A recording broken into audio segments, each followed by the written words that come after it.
ओइ अझै सुतेको छैन तिमीहरू? सुत्न छोडेर के गर्दै बसेको? केही होइन सर, हामी त भोलिको इक्जामलाई तयारी गरिरहेको थियौँ। हो र? अनि खोइ त तिमीहरूको बुक त भर्खर राखेको सर, भर्खर। तपाईँ आउनुभन्दा 1 सेकेन्ड अगाडि मात्र राखेको हामीले। साँच्चै हो? ढाँटेको त होइन नि? होइन नि सर, कहाँ ढाँट्नु हौ? हामी नेता हो र ढाँट्नलाई? ल ठिक छ, त्यसो भए म चेक गर्छु कतिको पढेको रहेछौ तिमीहरूले। के को एक्जाम छ भोलि? नेपाली। साइन्स कि नेपाली? नेपाली सर, नेपाली। साइन्स त अस्ति नै भइसक्यो। अस्ति नै कसरी हुन्छ? एक्जाम त आजबाट सुरु भएको होइन? वाह सर, माने तपाईँलाई माने। दिमाग चाहिँ तेज रहेछ तपाईँको पनि। चुप लाग, मलाई फुर्काउँछस्? भोलि के को एक्जाम छ? नडाडी भन्। नेपाली नै हो के सर? नबताए सोध्नु न तपाईँको प्यारो विद्यार्थीलाई।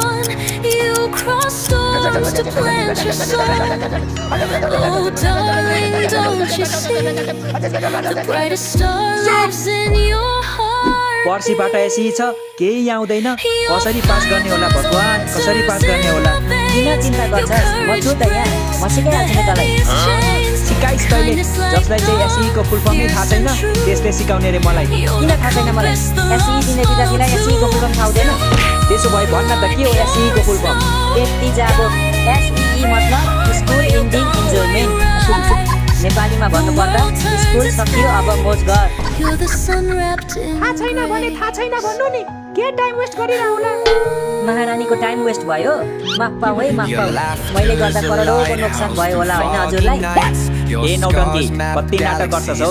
पर्सिबाट एसई छ, अब त सिरियस हो? किन सिरियस हुनु? एसई त हो नि। मलाई थाहा छैन, a single piece of paper can not decide our future भनेर। यो भनाइ मेहनतीले भनेको सुहाउँछ, त जस्तो अल्छीले भनेको सुहाउँदैन। अल्छी होइन हौ, महा अल्छी। यसको अझै त मैले आजसम्म देखेकी छु। किन? तिमीले अहिलेसम्म ऐना हेरेको छैनौ र? ए नौटङ्की, कति नाटक गर्छस् हौ?